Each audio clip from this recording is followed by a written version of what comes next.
know firsthand, how much work has gone into tonight's launch. What does it feel like to be here tonight, seeing the rocket fully integrated on the pad, ready to go? Man, I'm just incredibly grateful to be a part of this history and just really excited to see this thing launch. And Barry, you were telling me that you know also firsthand, the adversity that these teams have overcome to be here tonight. Do you have a word of encouragement, anything that you'd like to say to the teams all across the United States right now, both at Kennedy and at JSC, who are just sitting in these seats ready to get the rocket launched tonight? Sure, persevere. I mean, it's hard work, but it's so well worth it. We spent many hours doing the testing and trying to get ready for this moment, and I think we've forwarded that information to those guys, and we also give them the encouragement to continue on, so we know they can do it. Thanks so much, Barry. And I think it would be great if, just like the count of three, we can give them a great big go Artemis. 1, 2, 3. Go Artemis! Back to you, Megan. That was amazing. And that's just, people who were actually able to come here to Florida. There's many people who are joining us from around the world who couldn't obviously make the trip out here. So let's take a look at some of those watch parties there. Here's Space Center Houston. It's the visitor center over for Johnson Space Center in Houston. And you can see a lot of people there after hours because you know that visitor center is closed right now. People are waving. I love it. Wow, look at that. Whatever that is, That's it's awesome. amazing. I don't think I've ever noticed that when I'm at Space Center Houston. Maybe it's new. I know, but yeah, just look at that crowd. It's really fun to see, again, all these people who are captivated, young and old, by today's launch attempt and the beginning of the Artemis program. I know that they're probably looking at the clock and wondering when we might see the launch today. So lovely to see all those people.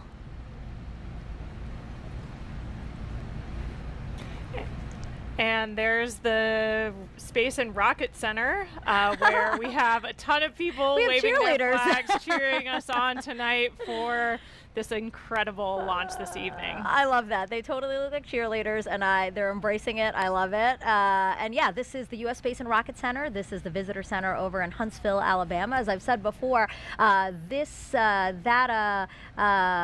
Marshall Space Flight Center there is super instrumental in what the Artemis program is doing. They contributed a lot to the mission, so it's nice to see everyone there. And then here is Airbus in Bremen, Germany. So Airbus is the main contractor for the European Space Agency, and together the company and ESA, they provided the European Service Module, which is an important part of the Orion spacecraft. So we have quite a bit of people there. A more reasonable time over there in Germany. It is 7 a.m. So I'm going to say Guten Morgen to them. Did I say it right? Guten Morgen to them over there in Bremen, Germany. Again, the Airbus company. All right, so let's get another check on the launch team with our Daryl Nail, who's inside there and has an update for us. Yeah, that's right, Megan. So we are clearly in a delay now. The NASA test director, who's basically flying the ship for the launch countdown tonight, has said that we are extending the hold that we were currently in at T-minus 10 minutes and counting. And so that puts us off the 1:04 a.m. Eastern Time launch. We're now slipping indefinitely into the hold. And NASA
Test Director Carlos Monge, saying that we are currently estimating how much work needs to be done before resuming the polling that is supposed to take place 15 minutes.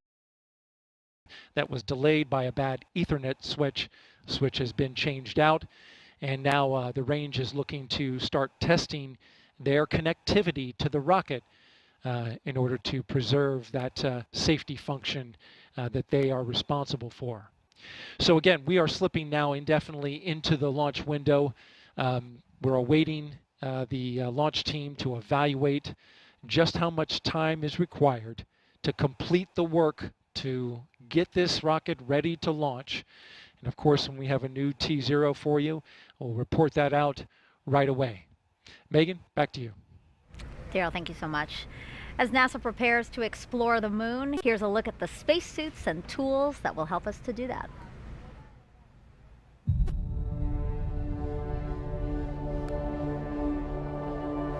Watching Apollo footage of astronauts doing geology on the surface of the moon is a really great way to think about preparing for Artemis, for putting people on the lunar surface once again. We learn a lot in how they did science operations on the moon and what it's like to work on the moon. You see them doing geology. You see them taking rock samples, putting in a drive tube to take a core sample. You see them bouncing along the surface of the moon on the lunar rover that they used in Apollo 15 through 17. So it's a great way to help drive technology development for the next generation of spacesuits and geology sampling tools. There's these facilities that help us train like we are on the lunar surface.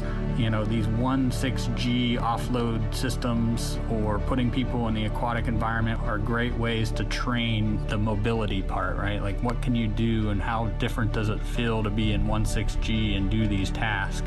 We've been training astronauts in geology and geoscience for decades now. The Apollo astronauts had literally hundreds of hours of training in geology before they flew to the moon. It's often said that the Apollo astronauts had the equivalent of a master's degree in geology by the time they flew to the moon. In the intervening decades since Apollo, we've been training astronauts who fly to the International Space Station because when they're on the ISS, they spend time observing the Earth, looking out the window, taking pictures of what they see on the Earth's surface. Now that we're looking at putting astronauts on the surface of the moon, we also take them into the field. We take them to field sites here on Earth that resemble field sites that we expect them to see on the moon. That's the reason why we take them out into places that are unique, like volcanic landscapes or places that are analogous to the lunar surface, to train them on the scale and fidelity of science that you just can't recreate in these facilities. And so by combining this classroom and field training, we're able to prep them for fundamentals of geology, the major driving lunar science questions that we have that we hope to address with the Artemis program, and teaching them how to do field work in relevant analog environments. For just science aspects of developing new spacesuits, can it get you to where you need to go? And then once you get there, can you do the cool science that you need to do? And so that's, can you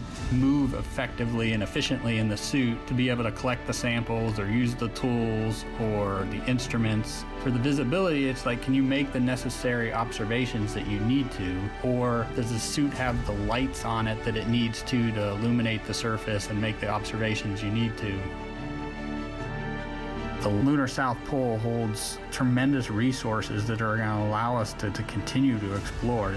This is a place that we've never been before. There's so much to be learned from getting boots on the ground and exploring a unique place that challenges us as humans and also helps us develop technologies that make our everyday life that much better. We think there might be volatiles present at the South Pole. By using these volatiles, we'll be able to do things like create drinking water, create rocket fuel to launch astronauts back to Earth. And so by harnessing the power of the land, we'll be able to help astronauts establish that long-term sustainable presence.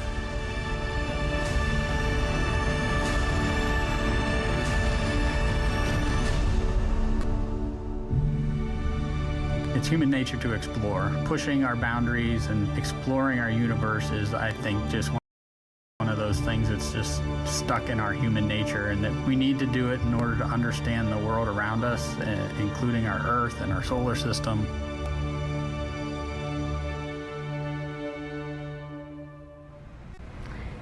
We just heard there how curiosity is just a part of us. So, with that in mind, why don't we do some social questions? Because some people are very curious to hear what you have to say about their questions. So why don't we pull up the first question here? What are your thoughts on the responsibilities that come with going to space? Obviously a question for you. I am not going to space. Yeah, the opportunity to travel to space comes with a lot of responsibility. I think for all of us, it's a huge honor to be a part of these teams, and the work we're doing is so critical in supporting scientific discovery on the ground. So on the International Space Station, we're a national laboratory. Our crew executed over 350 different scientific experiments during our 6-month mission. And so when you think about that, it's years of work to get one of these payloads or an experiment on the space station. Yes. And sometimes that's someone's life's work you're holding.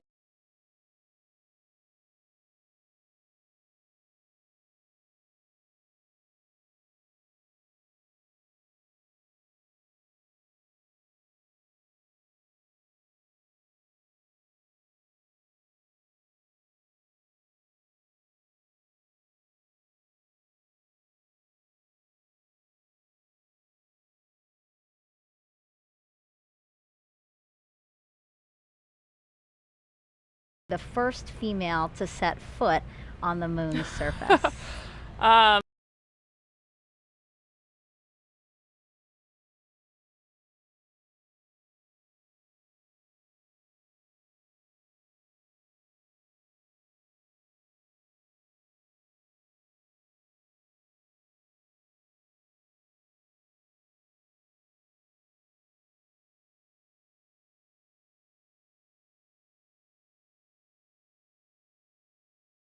What you might say if you had the opportunity to be the first female to set foot on the moon's surface? No, I have not considered that. If I was in that role, it's something I would take really seriously. I think the iconic words of Neil Armstrong, one small step for man, one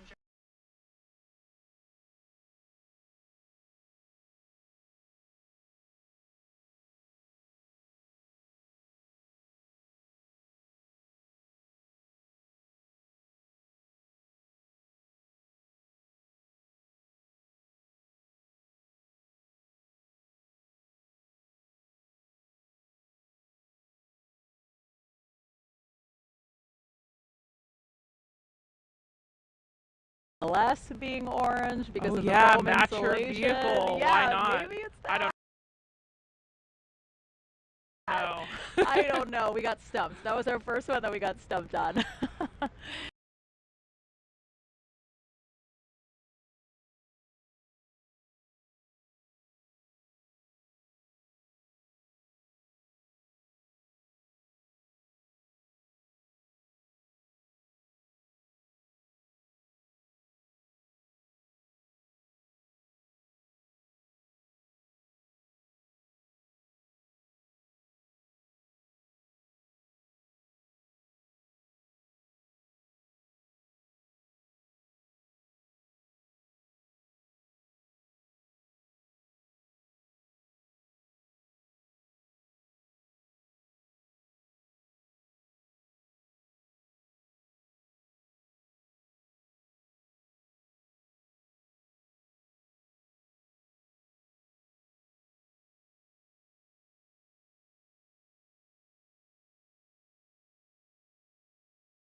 Hacer misiones de día igual porque el lanzamiento es a las 11 UTC de la mañana.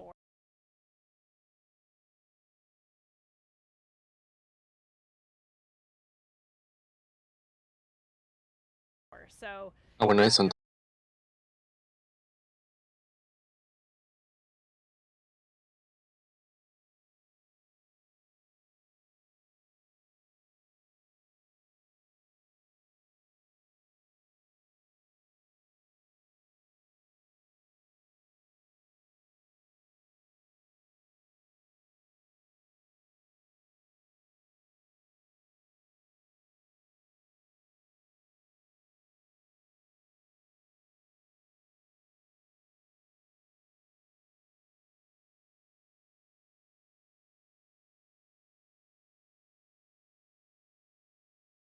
Prime 1 mining, and that's going to robotically look for ice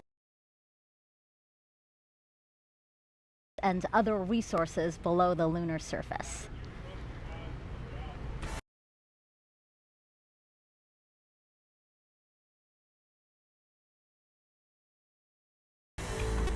NASA's first Polar Resources ice mining experiment, also known as Prime 1, will robotically look for ice and other resources below the lunar surface. Thanks to data from spacecraft orbiting the Moon, scientists believe that the polar regions contain water ice in the form of ice just below the surface.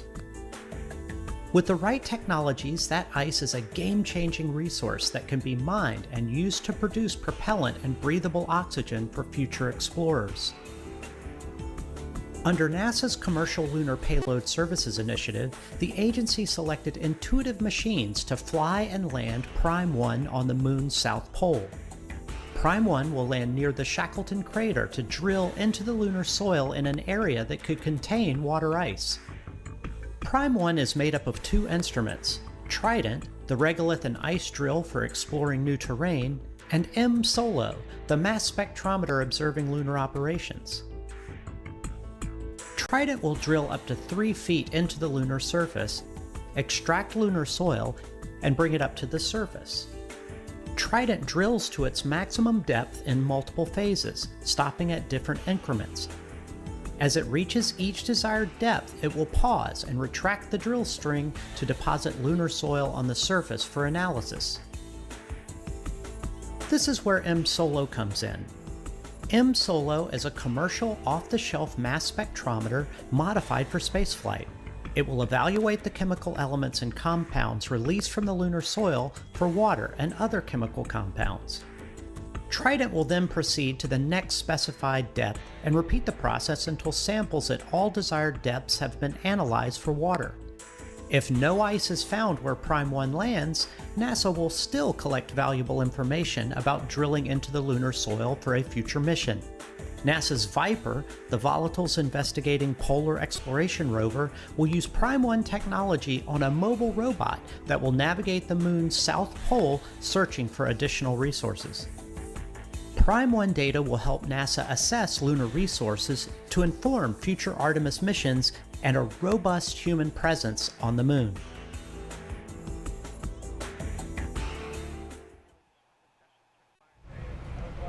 So we are still awaiting a new T0 for today's launch attempt, but for more on what to expect when we launch for this first day, let's go to NASA's Dan Hewitt. He's inside our Apollo Saturn V Center at the KSC Visitor Complex.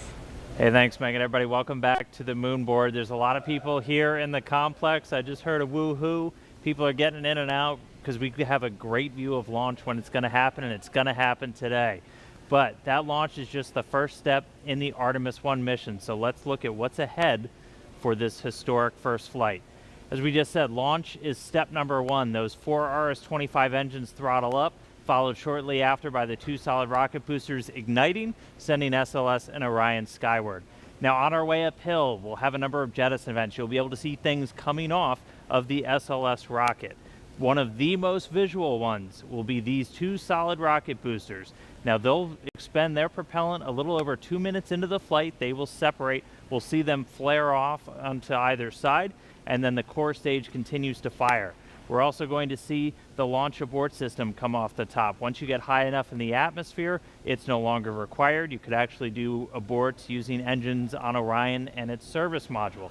I will also note that on the launch abort system, it's got those 3 solid rocket motors. The jettison motor is active. The abort and the attitude ones are not for this flight. We don't have people, so we're not flying a fully active abort system. We also have 3 fairings that are there to protect Orion, the service module and the crew module, as we're flying up through the really dense parts of the Earth's atmosphere. Next up, we'll hit core stage separation. So we've got 4 main engines. We'll hear MECO, main engine cutoff. Those engines will shut down, the core stage will separate, drop away. It's eventually going to splash down in the ocean. And that hands over the propulsion duties to this, our upper stage, the Interim Cryogenic Propulsion Stage, or ICPS. Its first job is to execute what's known as a perigee raise maneuver. So the perigee is the lowest part of your orbit. You have a perigee, that's your low part, and an apogee, that's your highest point. We're going to raise up the perigee, and that's going to actually put us in a nice circular path around the planet. And while we're there, that gives us time to check out Orion. We're flying it in space for the second time, the first time in this fully integrated stack with SLS. We'll be able to look at all of Orion's systems, make sure those solar arrays are capturing the sun's energy and turning it into electrical power for Orion's systems, make sure the communications are working, all of our guidance, navigation, and control. That is your time to make sure you have a healthy spacecraft before you do something that is going to send it to the moon. And that's next up on our list. That's the trans-lunar injection. For today's launch profile, that's going to be a firing of about 18 minutes of that single engine on the upper stage. Now that engine optimized for a vacuum, it's producing about 24,000 pounds of thrust. So it's a pretty big engine, and it's doing that because we need enough energy to be able to send our payload, Orion, beyond low Earth orbit and send it on a path to head out to the moon. Now after that burn is complete, ICPS separates. It's going to do what's called a disposal burn. So it's going to send itself on a path from Earth around the moon and slingshot out into what's known as a heliocentric orbit. So it's going to completely leave the Earth-Moon system and go into orbit around our sun. But after it separates, propulsion duties get handed over to the European Service Module, and it's got a couple of different engines that it's going to be using, and we're going to be testing those out just on day one. We're going to do what's called the Outbound Trajectory Correction Burn 1, and we'll do a couple of these trajectory corrections as we're flying out to the moon, but that first one is that first critical test of this large engine, the Orbital Maneuvering System engine. That's the one that has the most thrust, generating about 6,000 pounds of force in a vacuum, and that's what's going to be doing a lot of our maneuvers, or giving us that pushing power as we do these maneuvers around the moon to enter into what's known as distant retrograde orbit, or DRO, and that's this dotted line that you see around here. Now we call it distant basically because of the distance we're away from the moon. We're about 40,000 miles, a little bit less, off the lunar surface, and then we call it retrograde because the moon orbiting planet Earth in this direction, going in a counterclockwise fashion, we're going to be entering into a clockwise orbit around the moon, opposite retrograde. Now to do that, we're going to get in close, we're going to dip in off the lunar surface, we're going to be about 80 miles, 80 statute miles off the lunar surface as we do this outbound powered flyby. Again, the major thrust coming from that Orbital Maneuvering System engine. After we do that, we'll do a final maneuver to actually go into that distant retrograde orbit, that DRO. Now, why DRO? Why are we not just going around the moon and coming back on like a free return trajectory, which we did on some of the Apollo missions? Well, in DRO, it's a very stable orbit. It doesn't require a lot of fuel to maintain that area around the moon. So it gives you a lot of time to really test the spacecraft. If you followed with any launch of a new spacecraft, you know there's only so much testing you can do on the ground. Once you actually put all of that hardware in space, in the environment that it's going to be operating, hundreds of thousands of miles away from Earth, you're going to learn things you didn't even realize about everything from communications, the life support systems, the thermal control. Everything on a spacecraft needs to get put through its paces in this environment before we put people on board, and that's why we're heading out to DRO. Eventually, though, it's going to be time to come home, and we will do a DRO departure maneuver. This, again, firing up that Orbital Maneuvering System engine and others on the service module, and this is what's going to commit us from leaving the moon and heading on back towards Earth. We'll dip in once more, close off the lunar surface, slingshot and use the lunar gravity to do this return-powered flyby, and then similar to the way out, we can make correction burns as we kind of fine-tune our path back towards the Earth. And then it's time for re-entry. A couple of things happen before that. One of the really critical ones, spacecraft separation. We're going to detach the European Service Module shortly before re-entry. Its job largely done. That burns up in the Earth's atmosphere and reveals on the crew module the heat shield. I circled it earlier. This is goal number 1 of the Artemis mission. Artemis 1 mission is testing this heat shield at lunar return velocities, because when we make that trip around the moon and we come back, we are going in speeds of excess of 20,000 miles an hour. So when we slam into the Earth's atmosphere, it's going to heat that thing up to more than 5,000 degrees Fahrenheit. For the Artemis 1 profile, we're going to do what's known as a skip re-entry. So basically, you can come in too shallow and skip off the atmosphere, too narrow, and you're going to do what's known as a ballistic entry, which really heats things up. We're going to do kind of a mix where we're going to skip once off the atmosphere, and that we're still going to get the heat, but that helps to reduce some of the G loads on the crew. Once you're through that, you get to parachute deploy. There's 11 parachutes in total that are going to slow Orion down before it splashes down. We're going to be going from 20,000 miles an hour to about 300 miles an hour before those parachutes deploy, and then they do a final job of getting it in the water in the South Pacific. We've got these big orange balloons. That's an uprighting system, so even if Orion landed in the water upside down, those can inflate, and they put us back upright into what's known as stable 1. That's where you want your spacecraft to be, nice and upright in the water, especially if you're an astronaut in there floating. Now, we also have a large U.S. Navy ship with a big bay that's going to basically come up and swallow Orion into its deck, and you've got a couple of other assets in the area to help recover hardware, the forward bay cover, parachutes, things like that. But that's scheduled to happen 26 days after a launch today. So that's 26 days from liftoff here in Florida around the moon to a splashdown in the Pacific, and that will be the first mission in the Artemis program, the farthest we've ever sent a human-rated spacecraft in history, and just the first step before we put people on board. So that's a look at everything still to come. We're counting down to that launch. I'll send it back over to Megan and the team at the host desk, guys. A very comprehensive look at that. Thank you so much, Dan. If you're just joining us, welcome to Kennedy Space Center and our live coverage of Artemis 1, an uncrewed flight test that will return us to the moon in nearly 50 years. But you know, some might ask, why the moon? Well, here's why. We are going. The history of this agency is marked with broken barriers, once viewed as impossible, with science fiction turned reality, with innovations that have spun industries all their own, and with demonstrations of peace for all humankind. We soar in the skies of our home planet. We maintain a human presence just outside of gravity, and we touch points all across the solar system and beyond.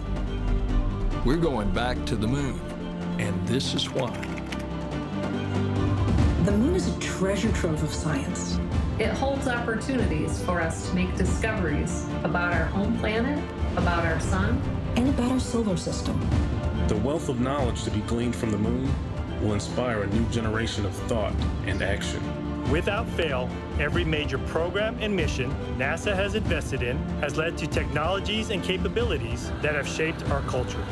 The breakthroughs of the Artemis era will define our generation and the generations to follow. The tens of thousands of jobs associated with propelling us to the moon today are just the beginning of a lunar economy that will see hundreds of thousands of new jobs develop around the world. This is not an ambition of one entity or one country. The exploration of the moon is a shared effort, woven together by a desire for the greater good. Why the moon? Because the missions of tomorrow will be sparked by the accomplishments of the Artemis generation today. Because the ambition to go has already begun. and because Mars is calling. We need to learn what it takes to establish a community on another cosmic shore. So let's camp close before pushing out. And so, we go to the moon now, not as a series of isolated missions, but to build a community on and around the moon capable of proving how to live on other worlds.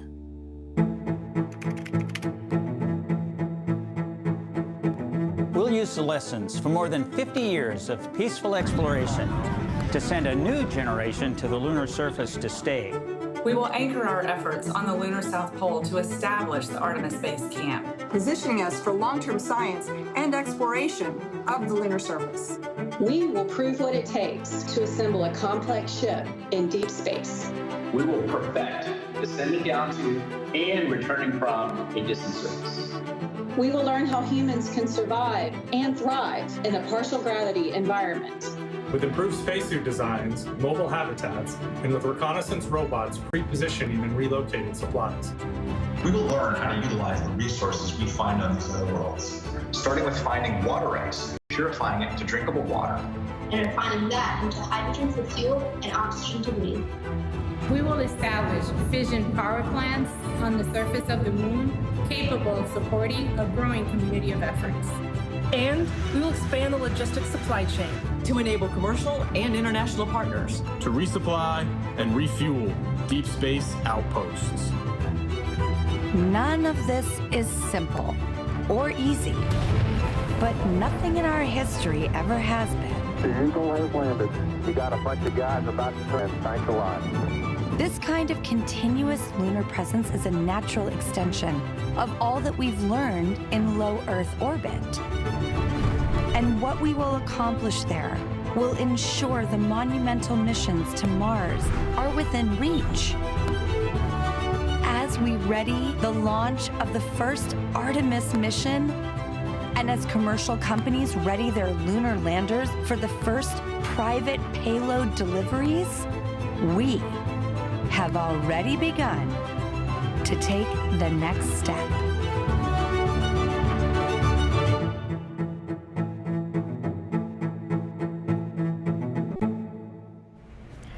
Throughout this launch broadcast, our NASA's Leah Martin has been introducing us to people over at the Kennedy Space Center Visitor Complex who have come out for hopefully the maiden voyage of Artemis 1. People from near and far, young and old, just really excited to hopefully see this historic flight. So now she's joined by somebody else who has a really interesting story. Leah, tell us about it. Megan, I think one of the most exciting things about being here tonight is being with people who are like-minded, who have such a strong tie to the history of our nation's space program and their love of spaceflight. And I actually struck up an amazing conversation with Scott here, and you were telling me about the special tie that you have to tonight's launch as well. Oh yeah, I literally grew up with NASA. My father went to work with the NACA before NASA. Went to work for Dr. von Braun, followed him over to Marshall Space Flight Center, and became, when it became NASA, he worked on the Jupiter C, Redstone, Saturn 1, Saturn 5, and then because of that, he brought me here to see Apollo 11 launch. So that was my first launch. I was 5 years old. I loved it. Still remember the sound. That's about all. And then years later, through my flying career, I was able to bring my sons back with my friends that flew the shuttle, and they saw 5 launches and 4 landings. But basically, I wanted to be here. I was here for the first moon launch, the last moon launch back when Uncle Gene Cernan, our family friend, went to Apollo 17. So I wanted to be here for this because it's kind of in our family, in our blood. And hopefully I'll be around for the next one when we go and land again. So that's incredible. So you have NASA actually in your DNA, grew up with the program. Yeah. I knew most of the German scientists. The kids sat in our lap, Dr. Ernst Sterlinger, and my father flew with von Braun because he was a general aviation pilot as well. So they'd get off work and fly. And they were in Life magazine together, National Geographic. So it was fun. I literally knew Al Shepard, all the Mercury, Gemini, Apollo guys, and it was an honor. I would have loved to have been an astronaut, but I went a different route, but I can still come here and see them. We can, and we're so grateful, so thrilled to see you here tonight, and so excited that you will be able to actually compare the last launch and the sound of the last one with the one tonight. It's absolutely going to rock the sky. I want it to be even louder. I want to feel it. Yeah. Thanks so much for joining us tonight. It's been an honor to meet you, and Megan, we're going back to you. Leah, thank you so much for sharing that. That was such a fun story. Here we are now at Space Center Houston. This is a live look inside of the visitor center there.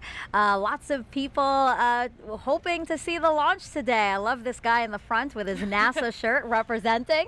And again, just seeing children and young and old, just all these people who feel captivated and are excited about our next giant leap into deep space. So glad to have them here. Oh my gosh, I love this. Yeah, the team in Marshall and Huntsville there is always ready for their shot, waving their flags. They're super pumped. That's the home to the SLS program office, so they have a dog in the fight tonight, seeing Artemis launch for the first time. Is that an inflatable astronaut in the center?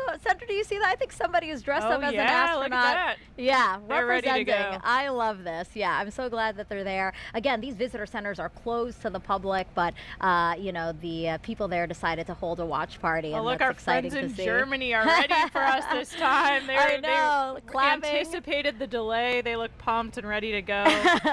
So these are employees of Airbus. Airbus is the main contractor for the European Space Agency, and together they provided the European service module for the Orion spacecraft. So really, we should be applauding them. They shouldn't be applauding.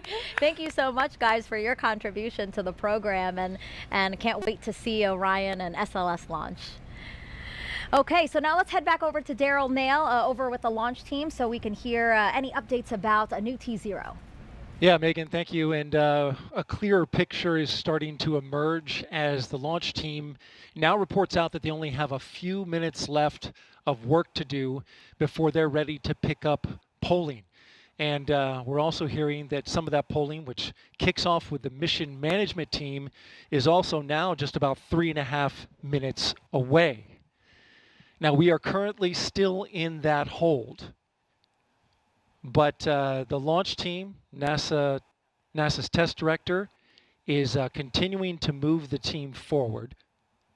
We've wrapped up work on the upper stage and the lower stage. You're looking now live inside Firing Room 1, where Launch Director Charlie Blackwell Thompson is overseeing her launch team. We've had a number of delays that have put us off the T0, but we are starting to track to a T0 close to around a quarter till, top of the hour. But we do need to have some polling that takes place. I'm pausing now because I'm listening in to the teams as they communicate.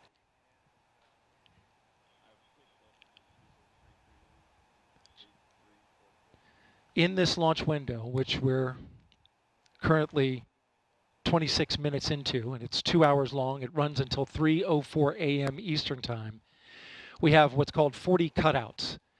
And in those cutouts, they range from about a second to about a minute. These are times where they can't launch. These cutouts must be accounted for when determining a new T0.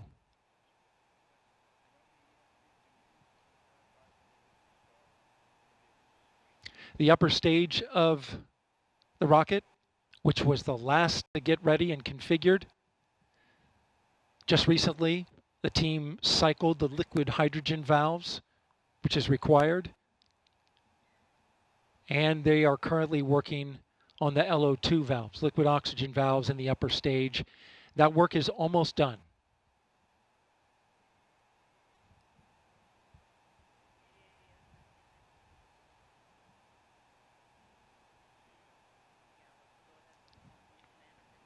We are now a minute and a half away from the poll of the mission management team, which is several minutes before T-minus 15 minutes.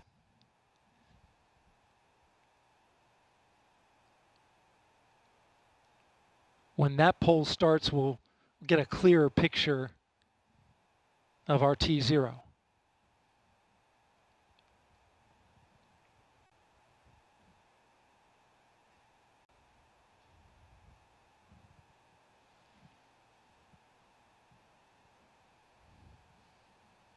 NASA's test director has informed the launch team to all switch to a common communication channel. It's called 232. And what this means is that the entire launch team is now on one channel,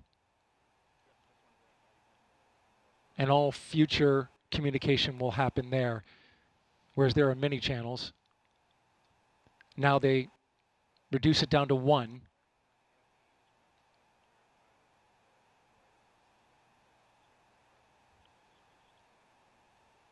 Just heard from NASA Test Director Carlos Monge. I'm sorry, Jeff Spaulding. Jeff Spaulding's on. They swapped out. There are currently no constraints to launch. Great news. Again, no constraints to launch. And they're getting ready to pick up with a poll to determine readiness for launch.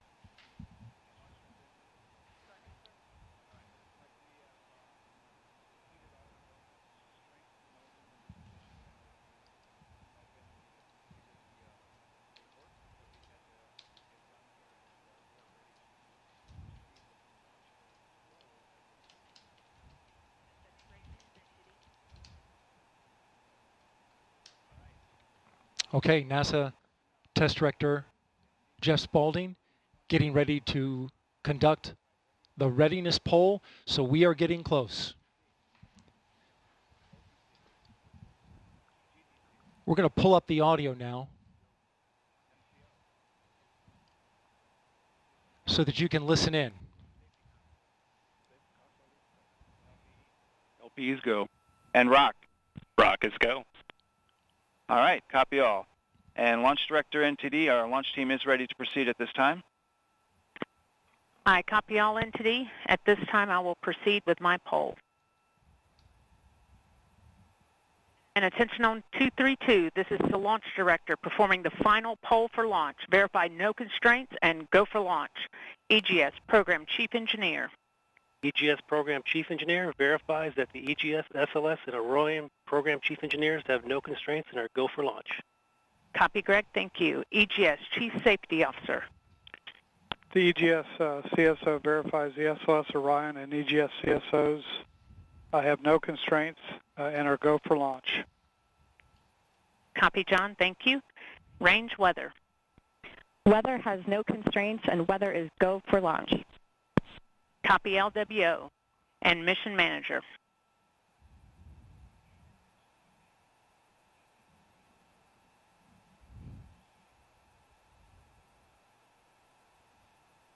And Mission Manager, Launch Director. Launch Director, Mission Manager on 232. The mission management team has been polled. You have a go to proceed with terminal count and launch of Artemis 1. I copy all. Thank you. And NTD, Launch Director. Go ahead, Launch Director. Yes, sir. On behalf of all the men and women across our great nation who have worked to bring this hardware together to make this day possible, and for the Artemis generation, this is for you. At this time, I give you a go to resume count and launch Artemis 1. Copy, Launch Director, and thank you. All right, we do have a couple of steps to configure, and then we will be ready to resume the clock. CVSE, NTD. CVSE here. Initiate recording of Orion cameras at this time. In work. R, NTD. RSR here. Perform the booster ignition SNA arm rotation enable. NDT, RSR, booster ignition SNA arm and rotation enable is complete. And I copy. Thank you. Okay, so there you heard the poll from Launch Director. Early.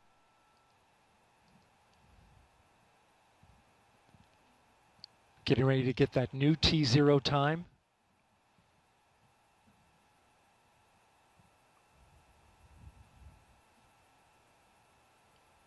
The poll that you heard was the NASA test director's poll. And all right, and we have verified no cutouts at this time.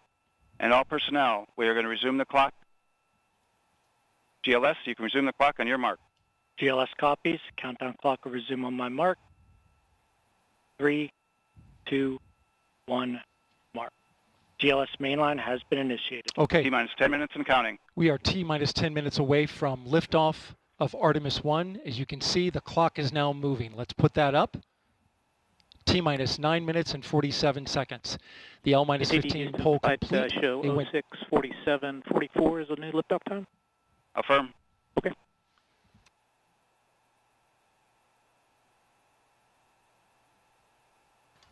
Oh, 1:47:44, 1:47 a.m. Eastern Time and 44 seconds.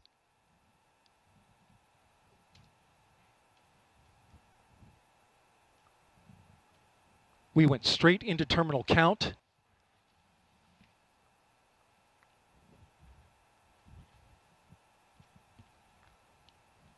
Liftoff now 9 minutes away. So terminal count. Control has been given over to the GLS, the ground launch sequencer, a computer and software that is doing all of the commanding and monitoring of the Space Launch System.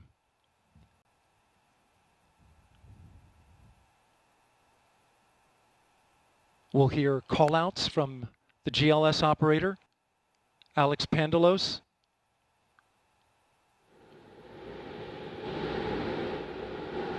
As well as NASA Test Director Jeff Spaulding. GLS is pre-tensioning the umbilicals at this very moment. You can see them as they run down the rocket. That's getting them ready to detach. At liftoff, those arms will swing away. We'll let go of the rocket in a clockwise direction.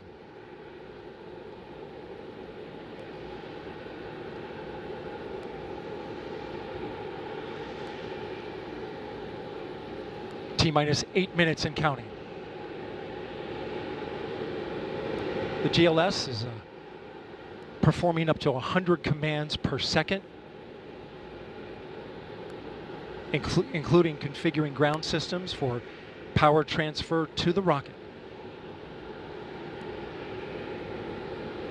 GLS is turning on cameras, recording video inside and outside the crew module to collect data for engineers. Purging the aft skirt booster with high flow nitrogen. Clear out any hydrogen gas that may be there.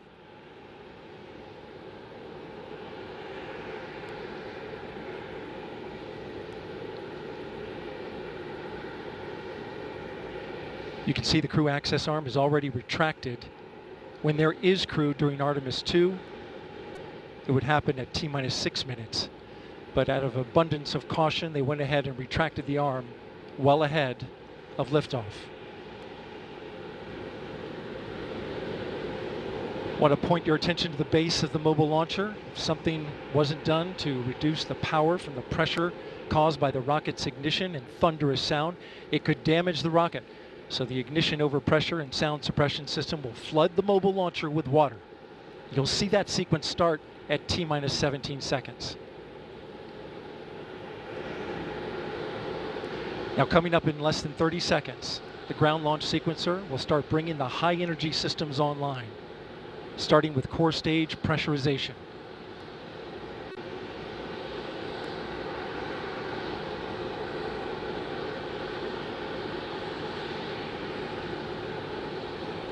Firing room 1 is completely silent as they listen for the next call.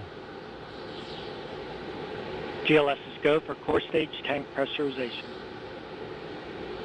The core stage tank is now pressurizing to flight levels.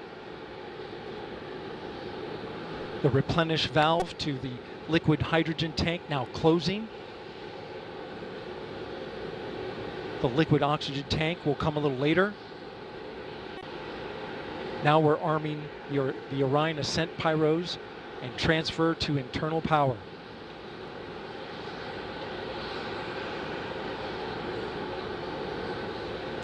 The Launch Abort System, or LAS jettison motor, is now armed. On this flight, the abort motor is inactive because there is no crew on board. Up next is the Flight Termination System, or FTS, which gives the Space Force the ability to destruct the rocket if it goes in the wrong direction. Let's listen in for that.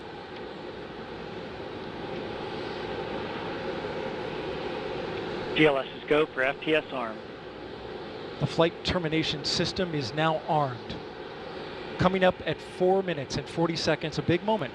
This is where the RS-25 engines and their bleed go to high flow. It's been a little tricky to dial in.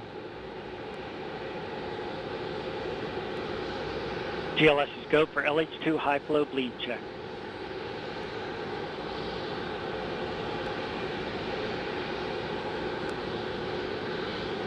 Good word, we've passed that. The cryo team got the LH2 engine bleed pressure loop dialed in.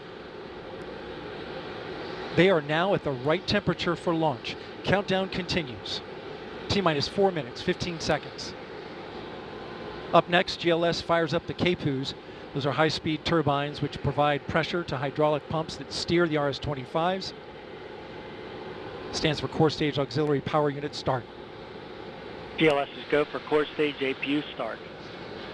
That now leads to the thrust vector control test at T-minus 2 minutes and 30 seconds. That can proceed now, and we will see the engines gimbal at the bottom of the core stage.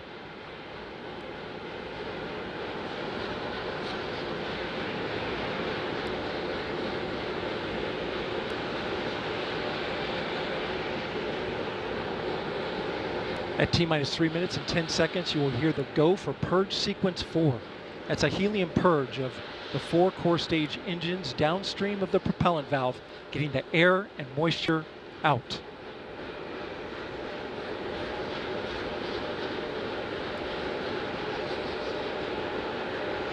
GLS is go for purge sequence 4. And in just a few seconds, GLS will close the core stage LOX vent, liquid oxygen. The white vapor cloud caused from the super cold gaseous oxygen condensing the water in the atmosphere will disappear. You see it coming out there now. And there it goes, it's closed. LOX vent closed, pressure rising in the core stage LOX tank to flight levels. Coming up in 15 seconds, look for that thrust vector control actuator test. Engines will gimbal.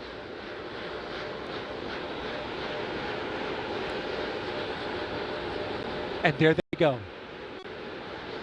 The 4 core stage RS-25 engines gimbaling around, testing the ability to steer the rocket into space. They will operate at 109% performance. Each RS-25 throwing down 500,000 pounds of thrust. All 4, 2 million pounds. All together with the boosters, 8.8 million pounds of thrust. GLS is go for upper stage to internal power. Now the upper stage has gone to internal power. So power is removed from the rocket's upper stage, the ICPS, and it's been switched to battery power. The same milestone is coming up for the core stage at T-minus 1 minute and 30 seconds.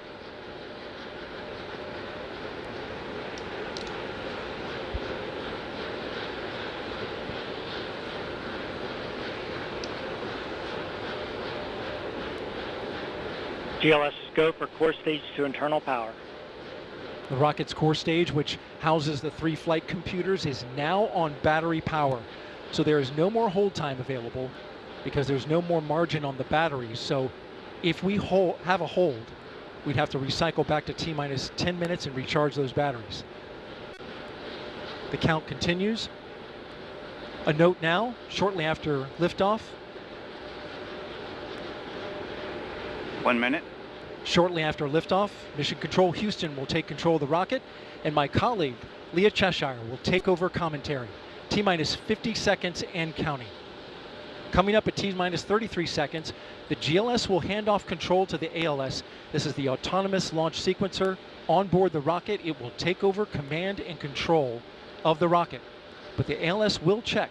Make sure there's no holds coming from the ground up until T-minus 2 GLS seconds. is go for ALS. And we are go for ALS. The Space Launch System is now counting down to liftoff of Orion on its maiden voyage to the moon. Launch team can no longer recycle the count.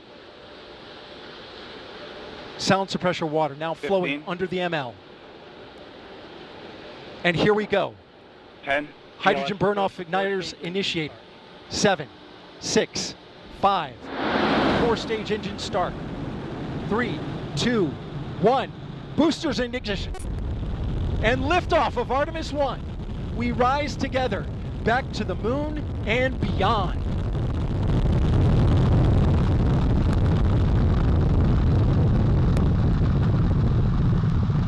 All 4 RS-25 engines on the core stage and 2 solid rocket boosters now propelling the vehicle at 128 miles per hour. Hearing good control on the roll from teams in Mission Control Houston. All good calls so far. Now 30 seconds into the flight of Artemis 1. First milestone will be for the vehicle to pass through max Q at about 1 minute and 9 seconds into launch. This is the greatest period of atmospheric force on the rocket.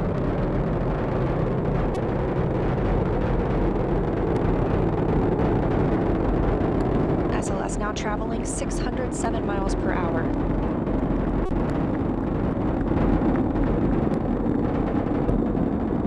You're looking at 8.8 million pounds of maximum thrust. Quiet here in the loops in Mission Control. The 4 core stage engines are throttling down ahead of passing through max Q.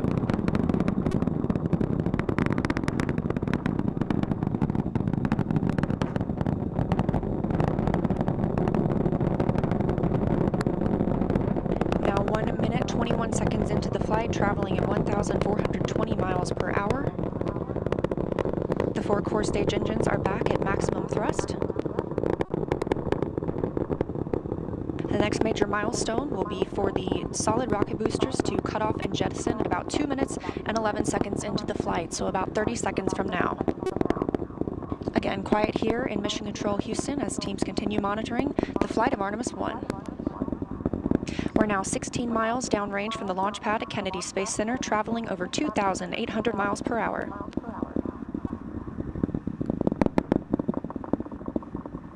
Standing by for solid rocket booster jettison and shortly thereafter.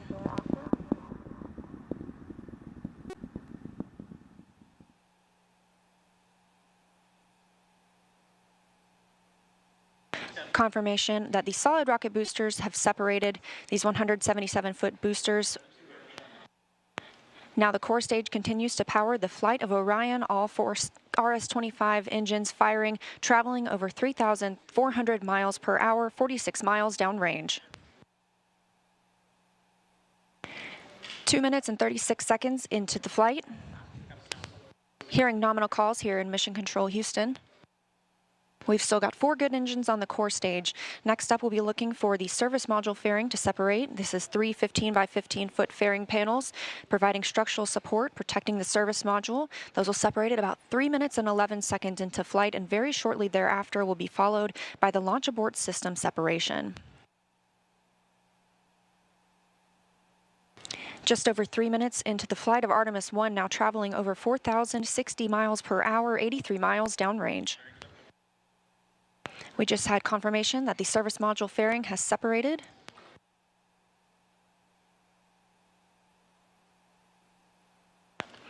And that the launch abort system pyros have fired, separating those from Orion as well. For future crew members,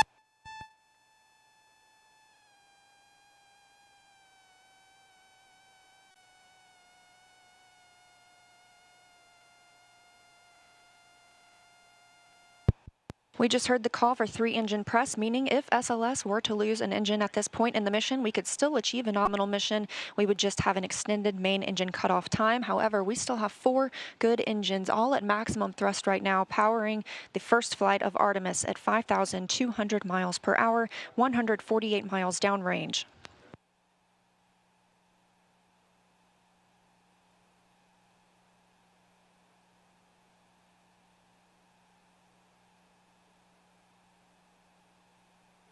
We're 4 minutes and 16 seconds into the flight of Artemis 1.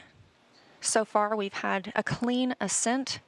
We saw those solid rocket boosters jettison about 2 minutes and 11 seconds after liftoff. Shortly after, we had the service module panels fairings separate, as well as the launch abort system. The launch abort system was inert for this flight, except to perform this separation. Those 4 core stage engines will continue to fire and power the flight of Artemis 1, now traveling over 6,800 miles per hour, 229 miles downrange. Booster flight controller reports that the engines are looking good.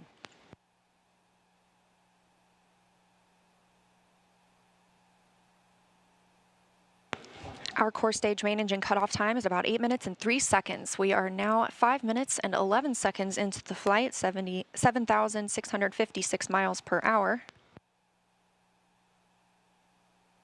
Again, 4 good core stage engines, those 4 RS-25 engines. The last time those core stage engines flew, they were taking space shuttles to orbit, and now with upgraded capabilities, they're launching the future of human spaceflight.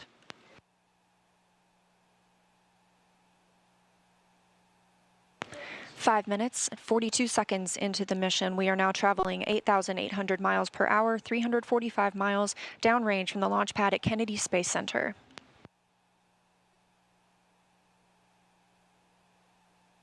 Again, we are anticipating core stage main engine cutoff at about 8 minutes and 3 seconds. And about 10 seconds later, we'll see core stage separation, at which point Orion and the interim cryogenic propulsion stage will be flying free. Now traveling over 10,000 miles per hour, 6 minutes and 15 seconds into the flight of Artemis 1, 427 miles downrange. Quiet here on the loops in Mission Control Houston. Teams continue to monitor this first flight.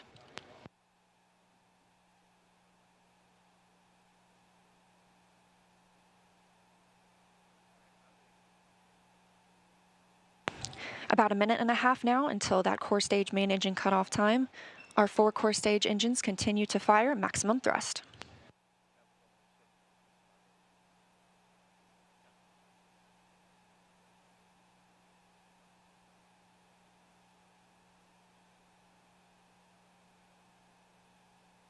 Coming up on 7 minutes since launch today, now traveling over 12,800 miles per hour, 563 miles downrange. Again, still quiet here in Mission Control Houston.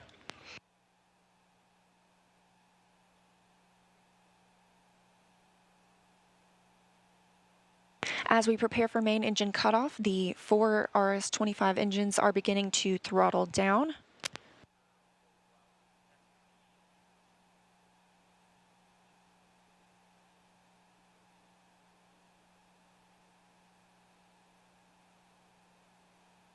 "30 seconds now until core stage main engine cutoff. All 4 engines continue to throttle down.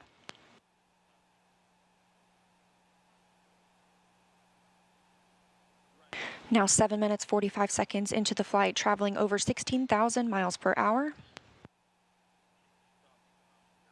Continuing to hear good calls here in Mission Control Houston. We're standing by for core stage main engine cutoff.